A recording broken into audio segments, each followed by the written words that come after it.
he looks like he out Gerard Butler's Gerard Butler. And you've got Balin and Dwalin. Balin is the dwarven Yoda. He's got white hair and he tells you all the backstory. And Dwalin is the dwarven Mr. T. Oh, fuck. Yeah, oh, he's the one with the fucking tats and shit, right? He's got the tattoos, and then in a flashback, he fucking has a mohawk and shaved sides, and I was like, Mr. T! Kill him now! It was the best. So then you see no comparison with the Phantom Menace.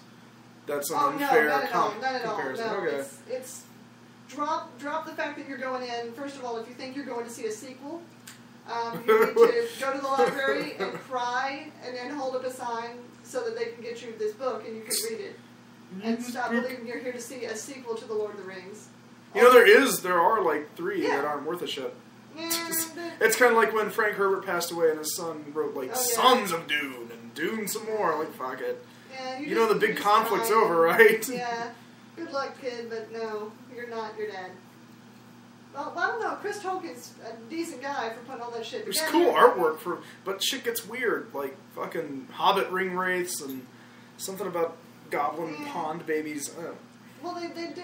I think there's another ring in there somewhere for some reason. There's a lot. For an evil jeweler, the motherfucker was prolific with his gifts. Just did the one. Damn it. It was simple. It was a simple little tchotchke. Instead, he gave 7 here and 5 there. But you get Galadriel. Yeah, but they never worked out for anybody. Anybody that had those fucking rings. Yeah. No one's had a good time with it. Well, Galadriel's alright. I mean, she went almost dying. That's her whole arc. She's like, I got this fucking ring, but it doesn't really matter because, you know, gonna go away soon. Yeah. Well, it's pretty, but men, blah blah blah. But you get your round table scene with Saruman before he's crazy. So don't go in there being like pointing your finger, j'accuse. No, so you get the whole council? Well, no, just the 4. You get Elrond, Galadriel, and Saruman. You know, at their little table discussion with Gandalf. Radagast is brought up, and they throw in some kind of throwaway lines, but it's a kid's book, so fuck you. Like, oh well, you know, I don't like Radagast, says Saruman. He's eats too many mushrooms. Ah ha ha ha, says the chuckling audience. Oh yeah. Because he's fidgety and twitchy and he talks to animals. Clearly, he's a mushroom addict. Hey man, whatever. Fucking Gandalf is a fucking weedhead. That's what he's called out on in Fellowship of the Ring. That's the bonus of all of his adventures. He just strolls around getting high and hanging out with people. It's fantastic. It's awesome. They do some dwarven songs.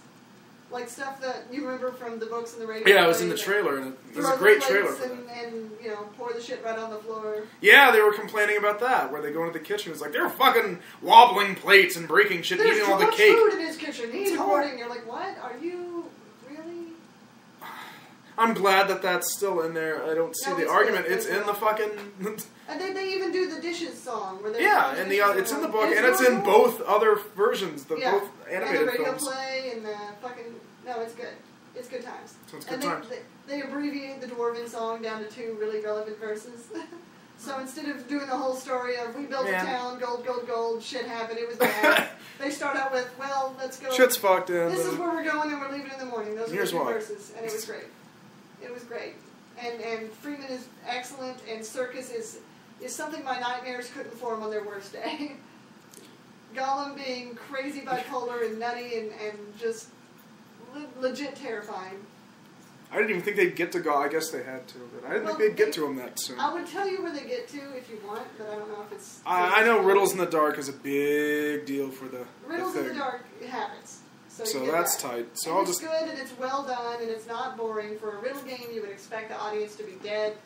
But no, the characters are so animated and so, you know, enthusiastic about the different shit that it's... So it's a Lord of the Rings. So it's The Hobbit. It's Lord of the Rings that adults can see and the kids can see too and be like, yeah, you're learning about this world. Because when shit gets real, boy, then you'll see shit get real. I would show this to you know that ring? Ever. Like this is right at that age when you're going to be like, oh, and then they killed the wolf and Red Riding Hood got out okay. Right. That's the age when you can take them to this movie. Do they introduce Baron or Bear? No, they don't. Okay. Not yet. He was my guy, but I like the humanoids in all of my fantasies. So they cover That's just me. The Dwarven City next to Hilltown. They cover that. They cover the coming of Smaug with a very delightful... I was gonna say, do we get any Smaug at all? Just a touch? I don't want just a touch. Just the tip. Does it speak? No. Oh, man, I was wondering. I was like, if it spoke, I wouldn't be here. Like, okay, that's fair. With the Star Trek trailer and, Dragon Boy. We didn't get a Star Trek trailer. What? Yeah. I'm not watching that fucking reel. No, I'm glad. We're supposed to get a Star Trek, which brings up more news of the day. We're supposed to get a Star Trek, a Man of Steel, and maybe a Pacific Rim. Okay, you got Man of Steel, you got Pacific Rim. I've noticed that a lot of movies lately seem to think, oh, hey, Star Trek is coming out next year. Let's do all our space films now. You get something with Will Smith and his kid. Oh, After Earth. Yeah. Heard about it. Didn't look into it. I saw an anime like that and Beast Planet. That and Oblivion are based off animes, I'm fairly certain. I think that one's based off Beast Planet, only it's friendly, whereas Beast Planet was bullshit. I have to take your word for it. This is anime forum. No. Don't know. I've read few mangas and none of them make me called manly. Beast Planet, but it's probably not. It's probably called Beast Master because fuck you, copyrights, it's Japan. But before, okay, so you give The Hobbit rare praise, because usually you're not into movies wholeheartedly. There's always something. So is there something that's like, well, this is dog shit because of X? Okay, Radagast was good. I'm not going to shit on Radagast. Okay. He was well done. But what are you going to shit on? I'm not going to shit. I'm going to drag bias across the carpet of the musical score a little bit. Okay. Because the dwarves have that Misty Mountain Cold song. Fucking A. Gotcha. But they use that as the dwarven theme. Now, when the predominant... Howard Shore kicks ass. And it's a good theme, but when a predominant amount of your cast, a huge amount of your cast is overwhelmingly dwarven... You get that song a lot. Yeah, you get it a lot. We're running, da da da da da da. I'm down with that. That music stirs the dwarf in me. I don't know. There's only so many ways you can refrain those. But if it's anything like the first trilogy, which we'll get into in a quick, next film will have a different melody. A different because focus, fucking, as we said, here we go. It's the big, to prepare for The Hobbit, Laura Dunn went for it last week. She talked about it. Now she's back from it. Yeah. The actual extended editions of Lord of the Rings in theater. Like 13 hours of... Yeah, that's a fucking marathon. Was there at least like intermissions and shit? There was 25-minute intermission. I have to poop. So you had just... It's been all day. You've got those long-ass credits in 25 minutes to yeah, okay, those are long-ass get back credits. To the theater. So we had time to run out, get food, and run back in, and so many people just came back with McDonald's bags. They didn't even fucking care. They gave you a bracelet to get in instead of a... Oh, shit, like a bar. That's crazy. So you just left, you came back with... I mean, like, I thought somebody was going to sneak some in. I was expecting some big purses. Somebody... They just didn't give a fuck, and no one wanted to fuck with the... food in a large purse. Nobody wanted to fuck with the angry fucking fat nerds being like, hey, fuck you, I gotta eat. There's like 12 of us in the theater. This guy and his kid sat too close to us because... You were tired of smelling them after 4 hours. The three other people that I came with, we wanted to talk about every little detail of this film. And you could give him the stink eye, and I just looked at him and I looked at all that other space that he had. He could have not sat there. He brought blankets. Was he in the center? That's the question. No, or did you guys pick like the worst seats? No, so you guys are like... to one side. What? So that the regular people got in the center and we could fucking talk all we wanted. Oh! Yeah, you guys kind of talk. He brought blankets and a pillow and jammies for his kid, and I'm like, that's the way you do it. Fuck you, go back to sleep. You don't want to watch it? Go back to bed. Make those children watch it at home. It was. I can't have. I don't know if I could do it. I mean, I guess I could, but. Oh no, it was worth it. It sounds like a pain in the ass. I tried to do it one day. You had to move, otherwise the blood would clot. When Return of the King Extended Edition came out, it's the longest one. It's like 5 hours. Yes. Or 5 and some change. Yes. It came out when I was in college, and that was my thing for the day. And it turned out that was my activity for the day. It took all motherfucking day to watch that shit. I'm like, God damn, they added so much, but we're not even to the fucking first fight here. We're not at Palantir Fields yet, man. Palantir Fields is the first fight. No, we're getting to Palantir Fields. We haven't even gotten a motherfucking Gondor yet. We're stuck in Two Towers shit. We're in the Rohan. And then they'll quick cut to other shit going on. They'll quick cut to Merry and Pippin's travails. Yeah, Pippin fucking around with the sitcom action on Denethor and shit. Oh, yeah. That was good. Which is great, but kind of hilarious. So it's like, that's a long motherfucker. So then the question begs, you've seen them all. How was the audience? And by that I mean the big moments that were big 10 plus years ago, did they still get that knee-jerk reaction? The whole audience at certain points would, like, it was everything that everyone could do to just keep their shit together. So when Aragorn decapitates that Uruk fucker for being like, I want your sword in my belly, he's like, fuck you! Yes. And everyone's like, yeah, it's about fucking time! That still happens? Yes. That's great. What about one of my favorite pops, which was Return of the King, the death of the Witch King of Angmar. That always killed no matter where I was. That was the big one. Like, it was clapping. Like, you would think it... Just clapping? Well, I don't know. Last time people were, like, leaping out. But it was, I mean, I don't know. It was some good shit. Because you knew it was her. It wasn't really a reveal anymore. You know, but I mean, like... But it's the line, it's how she says it, and it's the oh fuck that's on his helmet, even though there's no movement. You can just see his body, like, you're like, what? Boom! Oh, fuck. Fuck your eye. The best part is, the face stab instead of, I'm going to stab you in the heart. It was fuck your fucking skull, if there's one in there. I'll just throw this sword into the trash bag that is your hand. Yeah, and in the extended cut, you get more from the theatrical release where the Witch King of Angmar scares the fuck out of Gandalf, because he's like, fuck your staff. Yeah. Boom! Yeah.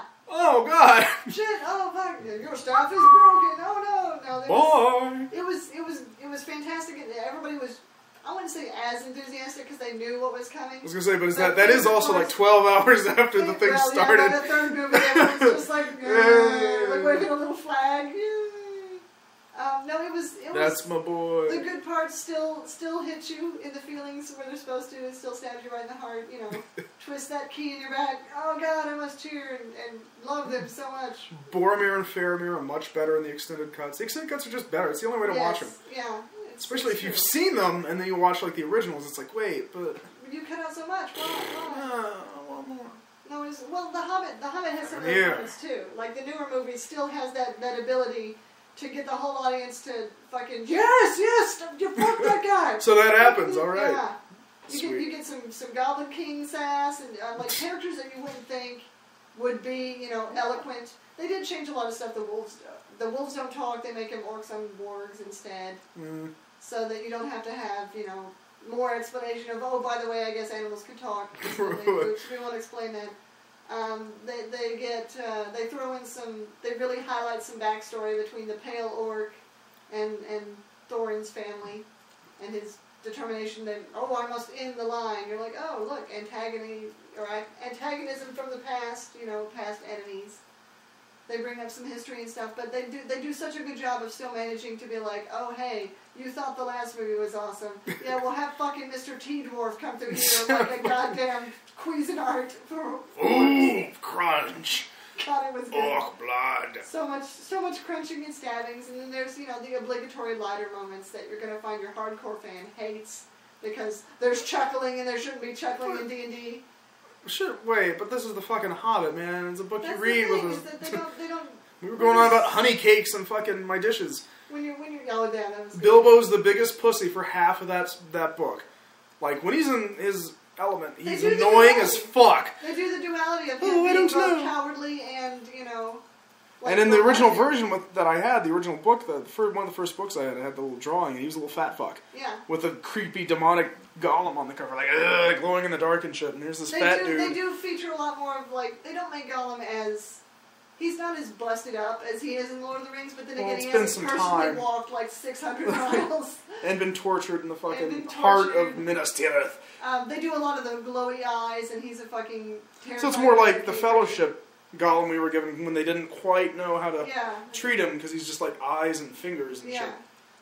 Well, that's cool. They do a good job. It's a good film. Stop hoping that it's going to be this epic fight fest like it was in Lord of the Rings, and just accept it for the delightful family affair of head smashing and goblin slaying. And yeah, well, from what you say, there's still ass beating.